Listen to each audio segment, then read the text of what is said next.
Hey there, scholars. Welcome back. Today is Thursday, May 21st, 2020. And you've worked so hard all week informing your readers about all of the different topics that we've talked about. Everything from jawbreakers to, goodness gracious, the lady who sat down on the bus before Rosa Parks. It has been so much fun. Now, I want to give you a quick refresher of what an expository essay is. Today, you're going to take that paragraph and you're going to make sure your parents send it to your teachers so that you can earn credit for it. So, we want to make sure this is our absolute best writing. Stay tuned while we check out what exactly an expository essay is, so ours is the best. Expository writing, writing to explain something. Expository writing, the process of writing to explain. Some expository compositions are written to explain how to do something, how something works, or simply to provide information on a topic. Expository writing must begin with a topic sentence that includes a central or main idea. This sentence tells the reader what the composition is all about. Expository writing must also include supporting sentences.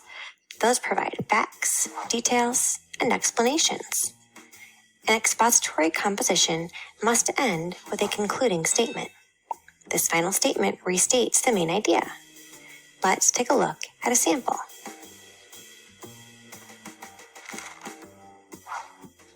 Dogs are known as man's best friend. They are loving, loyal, and most of all, dogs are helpful. Canines are good at assisting people. Police officers use dogs to help keep us safe. Some dogs help their owners.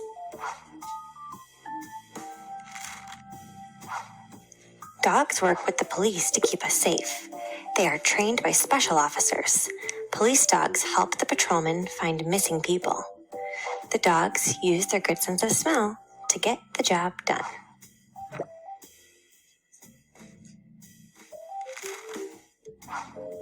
These living creatures can also help their owners. Some dogs may get the paper off the front step and bring it in the house. Other dogs help their masters by showing them love and by giving them slobbery kisses.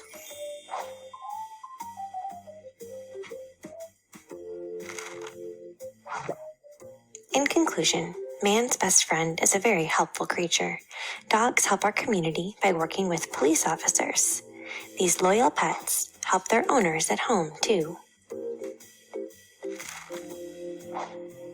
Remember, when you're writing an expository composition, there are a few important things to keep in mind. The goal of expository writing is to explain how to do something, how something works, or simply to provide information on a topic. A topic sentence written on a focused topic, main idea, important facts or details, and a concluding statement make up a great expository composition. What can you write about? Okay, I think we might be experts on our expository paragraphs. So, what do you think we're going to talk about today? If you remember, Miss Garrett said that her favorite part of the zoo last week is going to the reptile house. So it's only right that today we learn all about rattlesnakes. Now, just be clear. If I were to run into an actual rattlesnake, I would probably run for dear life. Or I might just curl up in a ball and die, because what else would you do from a rattlesnake? Could I outrun it? We're going to learn about that today. So let's head over and watch our video today about rattlesnakes. Make sure you have your handy dandy notebooks and your pencil so that you can take all of the notes you need for your expository paragraph today. Here are the most interesting facts you didn't know about rattlesnakes. Number 9. Hold up. How many? Rattlesnakes are a group of venomous snakes, for those of you that didn't know that little fact. There are actually 36 known species of rattlesnakes, with between 65 to 70 subspecies. Rattlesnakes are all native to the Americas, ranging from southern Alberta and southern British Columbia in Canada, all the way down to central Argentina. The large majority of species live in the American Southwest and Mexico. In the U.S., the states with the most types of rattlesnakes are Texas and Arizona. Some species can have extremely specific habitat requirements as they are only able to live within certain plant associations in a narrow range of altitudes. Most species, however, live near open, rocky areas. Rocks offer these guys cover from predators, but they also have open areas where they can bask in the sunshine. Rattlesnakes can also be found in a wide variety of other habitats, including prairies, marshes, deserts, and forests. Most species of rattlesnakes aren't endangered, according to the International Union for the Conservation of Nature. The Santa Catalina Island rattlesnake is critically endangered because of its limited range. It's only found on Santa Catalina Island off of the coast of California. The most interesting feature of this specific rattlesnake is actually its lack of a rattle. This is widely believed to be a localized adaptation for hunting birds. Number 8. Definitely will need this. Rattlesnake skin has a set of overlapping scales that cover the entire body, providing protection from a variety of threats, including dehydration and physical trauma. One of the major benefits of this is the fact that it's patterned in a way that helps them be camouflaged from their predators. Rattlesnakes don't generally have bright or showy colors, and instead, they rely on subtle earth tones that resemble the surrounding environment. Creases in their epidermal tissue is what connects the scales of rattlesnakes. When they eat something really big, these creases unfold, allowing the skin to expand so they can swallow their much bigger prey. Although a rattlesnake's skin looks as if it's stretching tightly to accommodate their meal, in reality, their skin is simply smoothing out from its creased state. Another important function of rattlesnake skin is the sensation of changes in the air temperature, which can guide the snakes toward warm, basking shelter locations. To maintain a stable body temperature, they exchange heat with their external environments. Number 7. The biggest rattlesnake is... According to National Geographic, the eastern diamondback rattlesnake are the largest venomous snakes in North America, as they can grow up to a whopping 8 feet in length. These big guys are found from North Carolina to Louisiana, and they have a visually striking yellow bordered black diamond pattern, hence the name. The maximum reported lengths for an eastern diamondback rattlesnake was a little over 8 feet long. One specimen, shot in 1946, measured 7.8 feet in length and weighed 34 pounds. Like most rattlesnakes, this species is terrestrial and not really good at climbing. However, when they're really hungry and in search of prey, they've been spotted as far as high as 32 feet off the ground. Can you imagine an 8-foot snake staring at you from a tree? As if that's not enough, the eastern diamond rattlesnake are also known to be excellent swimmers. Specimens have often been spotted crossing stretches of water between barrier islands and the mainland off the Georgia coast, in the Gulf of Mexico, and in the Florida Keys, sometimes miles from land. The water's got to be one of the worst places to find a rattlesnake. Number 6. Nice little safe space. Rattlesnakes spend plenty of time in dens they make in rocky crevices. Those in colder climates will hibernate there for the winter because these snakes definitely like it as hot as they're cold-blooded. What's interesting is that generation after generation of rattlesnakes will use the same dens. The San Diego Zoo reported that they sometimes use the same den for more than 100 years. After it gets warmer and these guys leave to get some air, you'll find them sunbathing again to keep themselves warm on rocks and other open places. Because rattlesnakes like to return to their old dens year after year, they'll travel back plenty of miles to get there. It isn't known exactly how rattlesnakes find their way back to their dens each year, but the theory is that they use a combination of pheromone trails and visual cues. Number 5. What's for dinner? Rattlesnakes feast on a variety of creatures that include rodents such as rats and mice, insects, lizards, small animals, and even small birds.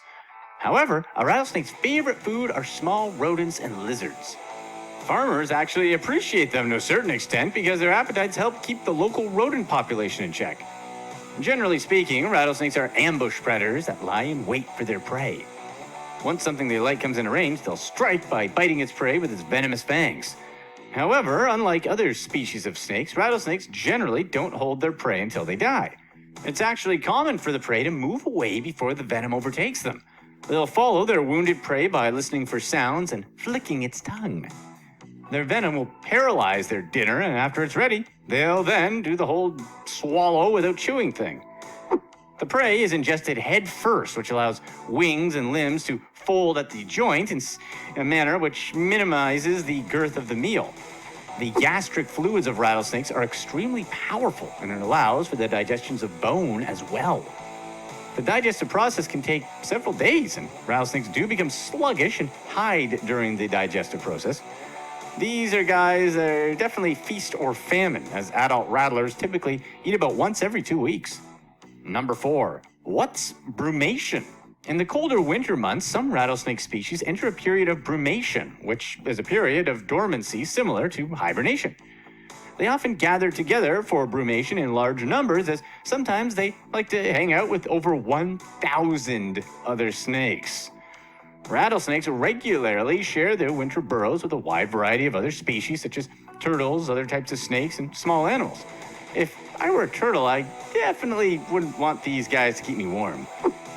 Rattlesnakes prefer a temperature range between 80 and 90 degrees Fahrenheit. However, just because they prefer those temperatures, it doesn't mean that they can't also survive temperatures below freezing. They can recover from brief exposures of temperatures as low as 4 degrees Fahrenheit and survive for several days in temperatures as low as 37 degrees Fahrenheit. Snakes don't actually sleep in bromation, but their bodies do acclimate to a lower temperature as their metabolism slows and they become less active and less inclined to eat. Bromation is necessary for breeding. If male snakes don't cool down at some point during the year, they most likely aren't able to produce fertile sperm. Well, I guess that gives a new meaning to cooling down the boys. Number 3, just a love bite. Did you guys know that rattlesnakes can sometimes bite without releasing any poison? These types of bites are known as dry bites. The venom of most rattlesnake species is composed mainly of hemotoxins, and it's obviously extremely potent. Rattlesnake venom is a mixture of 5 to 15 enzymes, various metal ions, biogenic amines, lipids, free amino acids, proteins, and polypeptides. It contains components designed to immobilize and disable their prey, as well as digestive enzymes which break down tissue to prepare for later ingestion. Rattlesnake venom is extremely stable and retains its toxicity for many years in storage. Older snakes possess more potent venom, and larger snakes are frequently capable of storing larger volumes of it. Some rattlesnake species have venom that contains neurotoxins as well. Mojave, tiger, and speckled rattlesnakes are examples of rattlesnakes where either the entire species or certain populations within the species produce neurotoxins. Neurotoxins act faster than hemotoxins and target the nervous system. Symptoms from a neurotoxic rattlesnake bite include problems with vision, difficulty swallowing and speaking, skeletal muscle weakness, and respiratory failure. The good thing for all of us is that rattlesnakes rarely bite unless they feel threatened or provoked. Around half of all bites that occur is where someone saw the snake, yet they didn't make an effort to move away. What's really ridiculous is that rattlesnake heads can see, flick the tongue, and inflict venomous bites for up to an hour after being severed from its body. Number 2, nice rattles. So, what about the rattle on rattlesnakes? The most widely accepted hypothesis is that the rattle is a warning for any predator that just might be trying to eat the rattlesnake. As easy as it was to come up with that theory, that's really still the most plausible solution. The rattle is composed of a series of hollow interlocked segments made of keratin. Each segment is created by modifying the scales that cover the tip of the tail. The contraction of the special shaker muscles in the tail causes these segments to vibrate against one another, which is what's making the rattling noise. The noise is then amplified because each of the segments are empty on the inside. The muscles that cause the rattle to shake are some of the fastest known as they twitch roughly 50 times per second on average. At birth, what's called a pre-button is present at the tip of the snake's tail. It's replaced by the button several days later when the first skin is shed. However, no sound can be made by the rattle until a second segment is added when the skin is shed again. A new rattle segment is added each time the snake sheds its skin. A rattlesnake may shed its skin several times a year depending on what it's eating, which affects its growth rate. Because of this, as well as the fact that their rattles can damage and break, the age of a rattlesnake isn't related at all to the number of rattles on its tail. Number 1, cover yourself in mud. Like all pit vipers, rattlesnakes have 2 organs that can sense radiation: their eyes and a set of heat-sensing pits on their faces that allow them to locate prey based on the prey's thermal radiation signature. The pits function optically, like a pinhole camera eye. The thermal radiation in the form of infrared light enters and passes through the opening of the pit. The light hits the pit membrane, warming this part of the organ. Infrared cues from these receptors are transmitted to the brain, where it creates thermal maps of the snake's surroundings. Because the small sizes of the pit openings, theoretically, these thermals images are low in resolution and contrast. On top of that, these pits have a relatively short effective range of only about 1 feet. But it still does give the rattlesnake a distinctive advantage in hunting for warm-blooded creatures at night. Still, nothing to sniff at. Here's what's next. I don't know about you guys, but I had no idea about all of that stuff with rattlesnakes. Like bromation period, what is that? I also didn't know about all of the things that they ate and how they broke it down. Now, their venom, I kind of had an idea about, but boy, that was a lot too. Now, remember, your paragraphs need 3 supporting details. We just learned a whole lot of different facts. So there's no excuse for you not to give me those 5 to 7 sentences. Make sure you're using correct capitalization and punctuation and are ready to write. Have that sent off to your teacher so that you can get credit for your work this week. All right, guys, that's it for today.